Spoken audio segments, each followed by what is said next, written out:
मैं आपके लिए कुछ महत्वपूर्ण क्वेश्चन लेकर आया हूँ जो कि कंपटीशन में अक्सर पूछे जाते हैं, जिसमें कि आप लोगों के लिए फर्स्ट क्वेश्चन लिखा हुआ है। फर्स्ट क्वेश्चन में पूछा है कि इस नंबर को अगर हम 36 से डिवाइड करें, इस जो नंबर लिखी हुई है उसको हम अगर 36 से डिवाइड करें तो रिमाइंडर क्या आएगा। तो कहने का अर्थ आप पहले जनरल बात समझें। आप लोगों को पिछले वीडियो में ये समझा चुका हूँ कि अगर कहीं ऐसा लिखा होता 13 की घात 15 माइनस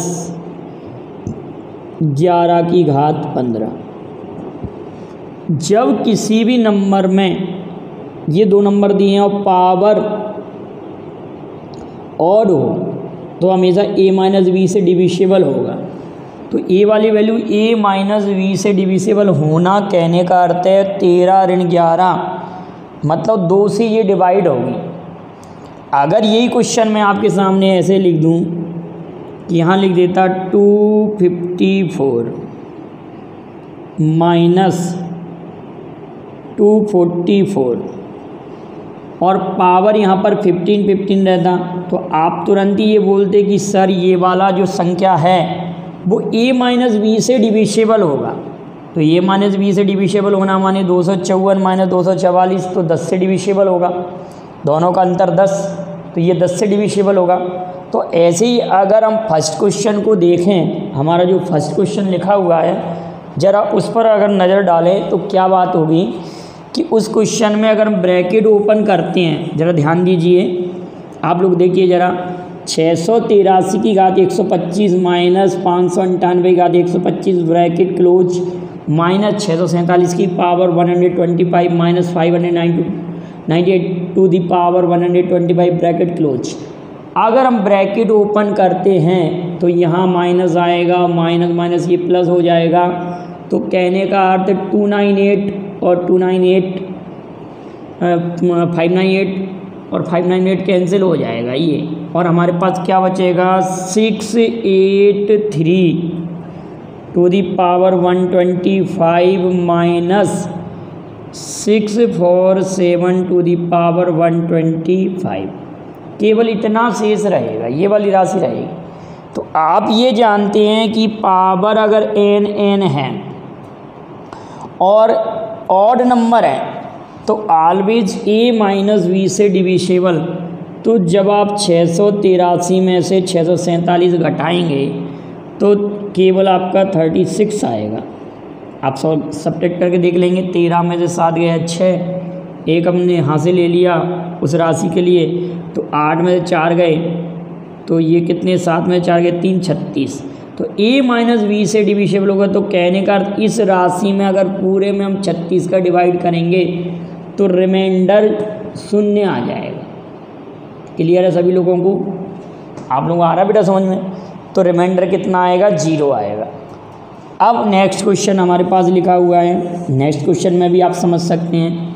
यहाँ पर लिखा हुआ 527 की घात 379 धन। सीधा सीधा आप ये देखिए कि ये जो पावर है वो क्या है, हमारे पास ऑड पावर है और यहाँ पर पावर है इवन।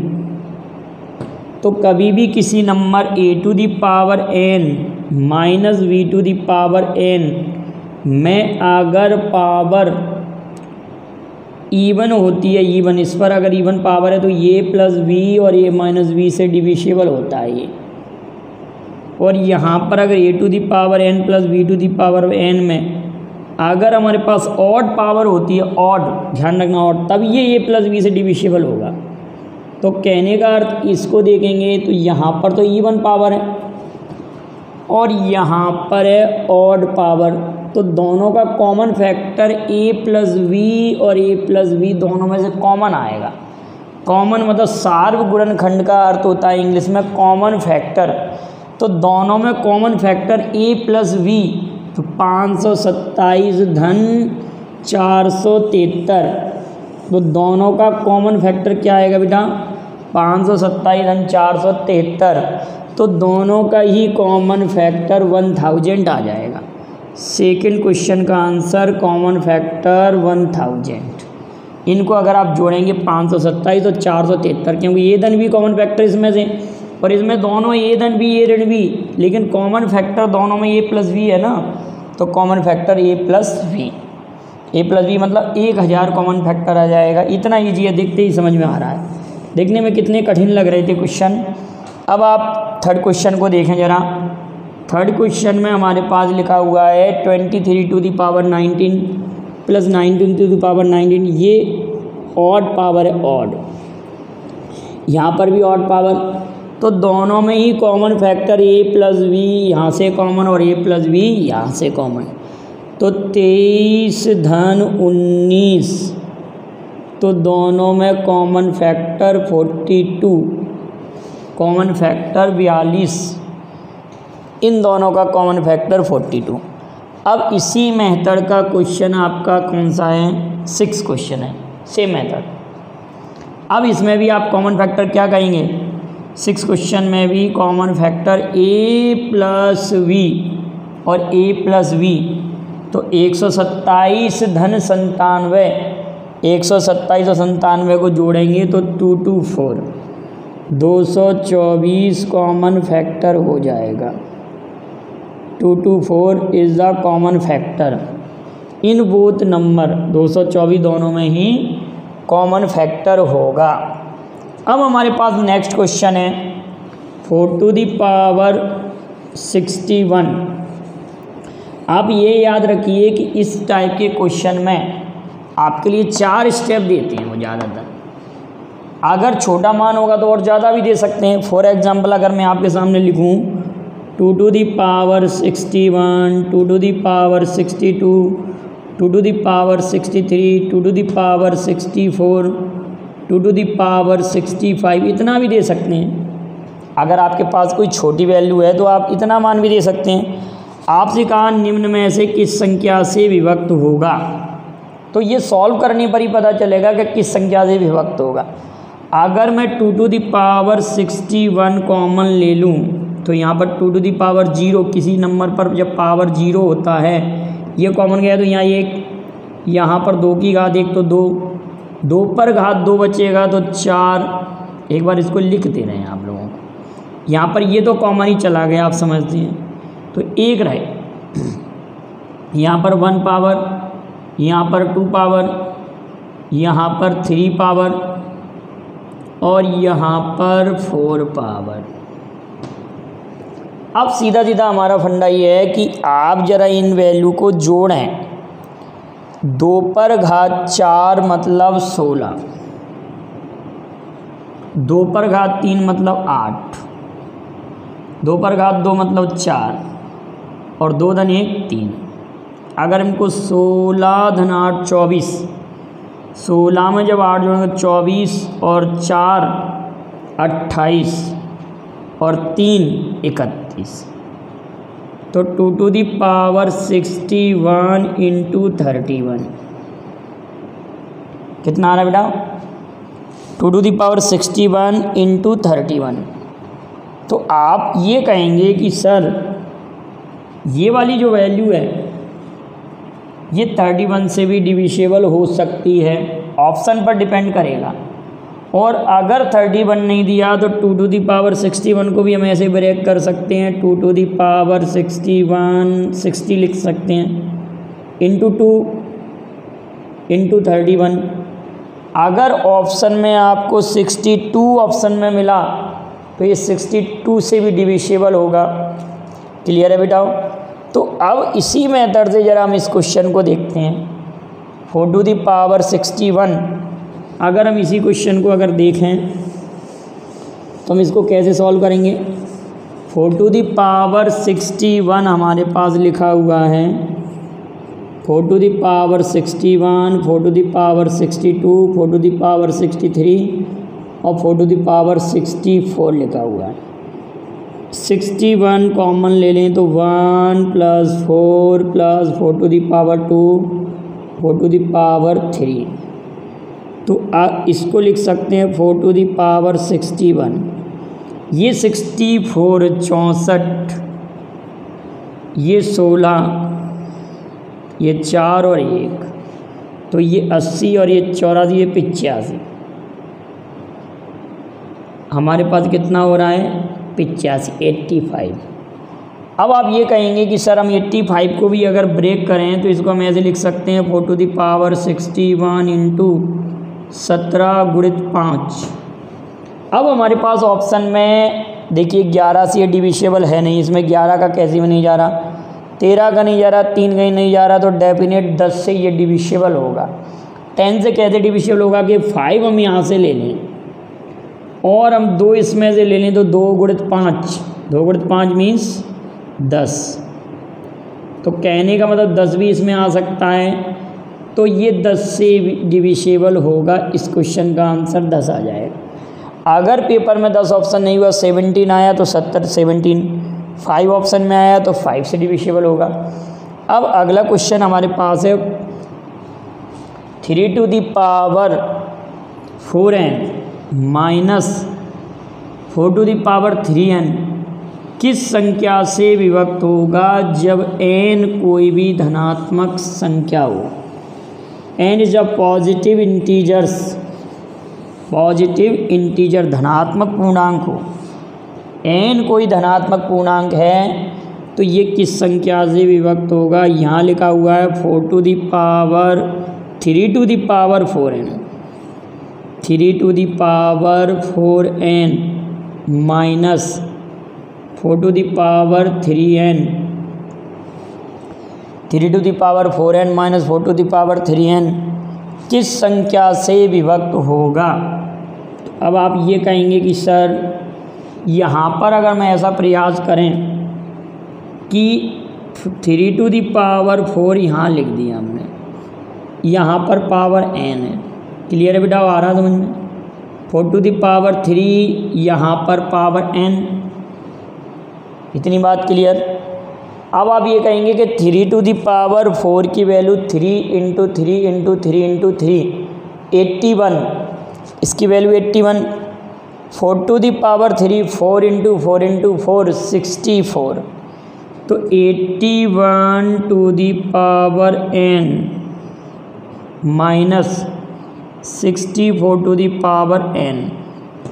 अब आप जानते हैं n चाहे सम नंबर हो चाहे विषम नंबर हो, यहाँ पर n चाहे सम हो चाहे विषम हो, अगर ये विषम संख्या होता है n की वैल्यू, n अगर विषम होता है ऑड होता है तो a माइनस बी से डिविशिबल होता है, और n अगर इवन होता है तो a माइनस बी और a प्लस बी से डिविशिबल होता है।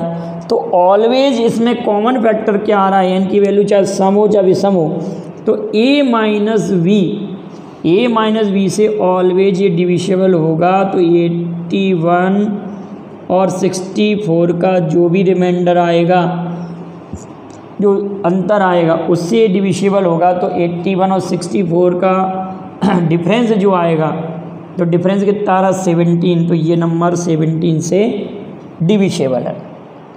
अब हमारे पास और भी कई क्वेश्चन हैं जो आप लोगों के प्रॉब्लम्स के रूप में हैं, वो आप लोगों को मैं किसी और दिन भी और कठिन क्वेश्चन कराएंगे। लेकिन अब नंबर सिस्टम में आपके लिए 2 वीडियो और रहेंगे, 2 या 3 वीडियो, जिसमें कि अभाज्य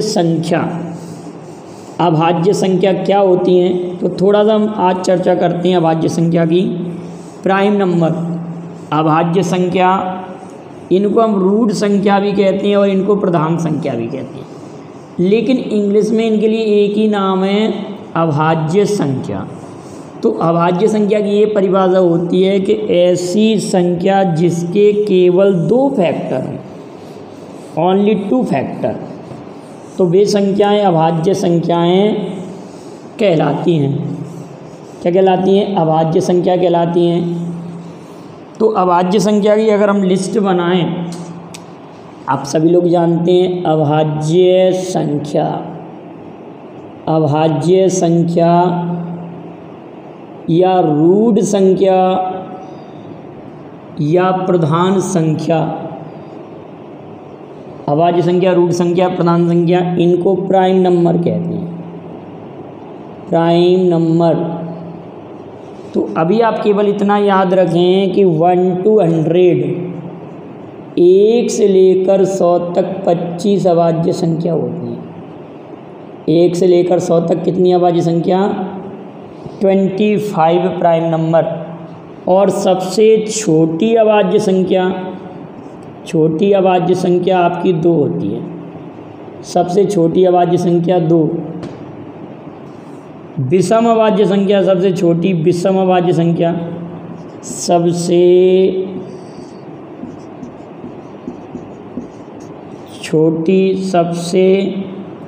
छोटी विषम अभाज्य संख्या, विषम अभाज्य संख्या 3। सबसे छोटी विषम अभाज्य संख्या 3, इतना याद रहेगा। अब हम जरा इसकी लिस्ट की चर्चा करते हैं। लिस्ट में क्या होगा बेटाओ कि अगर हम अभाज्य संख्या की लिस्ट बनाएं, आप लोग 100 तक ही याद करना लिस्ट को, क्योंकि यहीं तक आप लोगों के लिए क्वेश्चन बनता है। इससे आगे अभाज्य संख्या हम कैसे फाइंड करते हैं उसके लिए एक मैं तरीका बताऊंगा अगले उसमें। तो यहाँ हम याद करते हैं 44, 223, 21। और आप लोग इस वीडियो के साथ साथ चलते चलते में फास्ट कैलकुलेशन कैसे करें, आप उस वीडियो को भी देखते जाइए। 5 से 10 मिनट, कभी 3 मिनट का, कभी 2 मिनट का जो वीडियो बनता है, इससे आप लोगों को फास्ट कैलकुलेशन आ जाएगा। आपका एग्ज़ाम हॉल में टाइम बचेगा कैलकुलेशन में।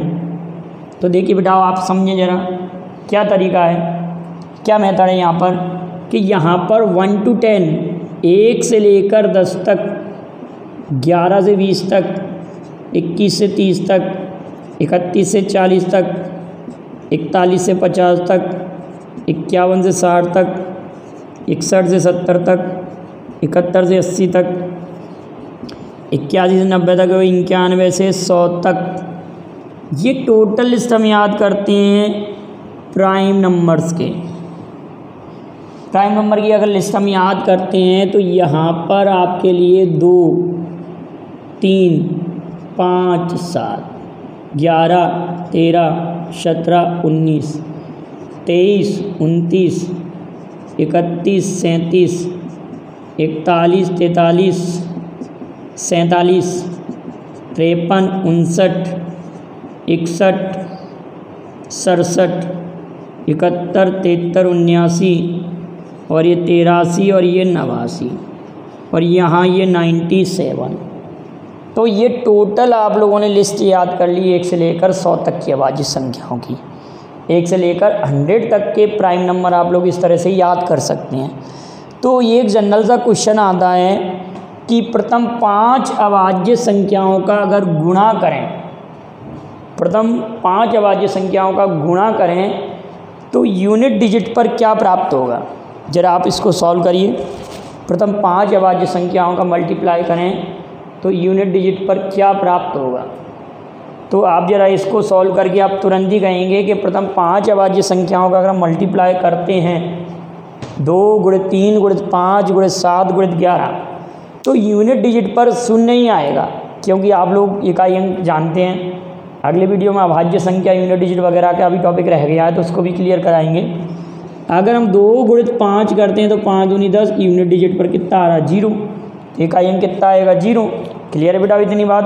तो इस तरह से आप लोग इसका भी आगे इस पर और भी कई क्वेश्चन आएंगे। एक आपके लिए क्वेश्चन बोल रहे हैं, आप मुझे इसका आंसर भेजिएगा कि 80 से लेकर 90, क्या क्वेश्चन है, 80 से लेकर 90 के बीच आने वाली, 80 से 90 के बीच आने वाली सभी अभाज्य संख्याओं का गुणा करें तो गुणनफल क्या होगा। 80 to 90 all prime between 80 to 90 if the multiply of all prime number 80 to 90 then what will be the multiply of। तो एक क्वेश्चन का आंसर आप बताइए, 80 से 90 के बीच आने वाली अगर अभाज्य संख्याओं को गुणा करें तो आपको क्या आंसर प्राप्त होगा। ठीक है, तो आप लोग इतना नोट्स बनाइए। Thank you very much. जय हिंद, जय भारत।